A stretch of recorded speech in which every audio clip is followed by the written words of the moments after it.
এই মুহূৰ্তত ৰাজ্যৰ লাখ লাখ কৰ্মচাৰীৰ বাবে লৈ আহিছোঁ এটা গুৰুত্বপূৰ্ণ খবৰ। এবাৰ দৰমহা বৃদ্ধি সম্পৰ্কত আহিছে ডাঙৰ খবৰ। 7 পে কমিছনৰ গুৰুত্বপূৰ্ণ খবৰ আহিছে। বৃহৎ পৰিমাণে দৰমহা বৃদ্ধিৰ খবৰ পোৱা গৈছে। দুগুণ পৰিমাণে বৃদ্ধি হ'ব দৰমহা। সবিশেষ জানিবৰ বাবে ভিডিঅ'টো প্ৰথমৰ পৰা শেষলৈকে চাই থাকিব। এইবাৰ কৰ্মচাৰীসকলৰ মোটা অংকৰ দৰমহা বৃদ্ধি পাব। কৰ্মচাৰীসকলৰ বৃহৎ পৰিমাণে এই দৰমহা বৃদ্ধি হ'বলৈ গৈ আছে।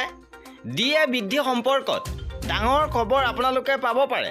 ইতিমধ্যে আপোনালোকে নিশ্চয় খবৰ লাভ কৰিছে যে এইবাৰ ডিএ প্ৰায় 50% পৰ্যন্ত বৃদ্ধি হ'ব আৰু 50% বৃদ্ধি হোৱাটো নিশ্চিত।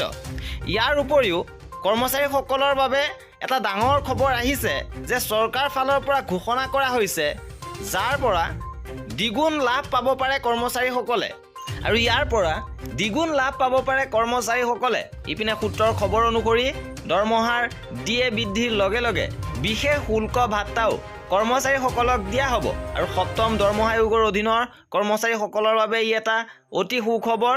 এই বিষয়ে সংশ্লিষ্ট বিভাগৰ পক্ষৰ পৰা বিজ্ঞপ্তি প্ৰকাশ কৰা হৈছে।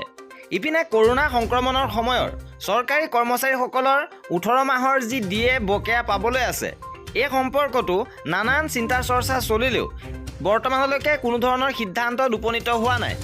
যদি সেই সিদ্ধান্ত কৰ্মচাৰীৰ পক্ষত লোৱা হয় তেনেহ'লে কৰ্মচাৰীসকলে বৃহৎ অংকৰ দৰমহা পাব পাৰে। ইপিনে লোকসভা নিৰ্বাচনৰ পৰিপ্ৰেক্ষিতত চৰকাৰী কৰ্মচাৰীসকলৰ দৰমহা বৃদ্ধি সম্পৰ্কত বৃহৎ সিদ্ধান্ত লোৱা হ'ব পাৰে। বৰ্তমান চৰকাৰী কৰ্মচাৰীসকলে সপ্তম দৰমহা আয়োগৰ অধীনত ফিটমেণ্ট ফেক্টৰ লগতে কেইবাটাও ভাত্তাৰ সংযোগেৰে দৰমহা লাভ কৰি আছে আৰু এইবাৰ যদি ফিটমেণ্ট ফেক্টৰ বৃদ্ধি কৰা হয় এই ক্ষেত্ৰত মোটা অংকৰ দৰমহা বৃদ্ধি হ'বলৈ গৈ আছে আৰু কৰ্মচাৰীসকলৰ প্ৰতিটো খবৰ পাই থাকিবৰ বাবে আমাৰ চেনেলটো ছাবস্ক্ৰাইব কৰি ৰাখিব। ভিডিঅ'টো শেষলৈকে চোৱাৰ বাবে বহুত ধন্যবাদ।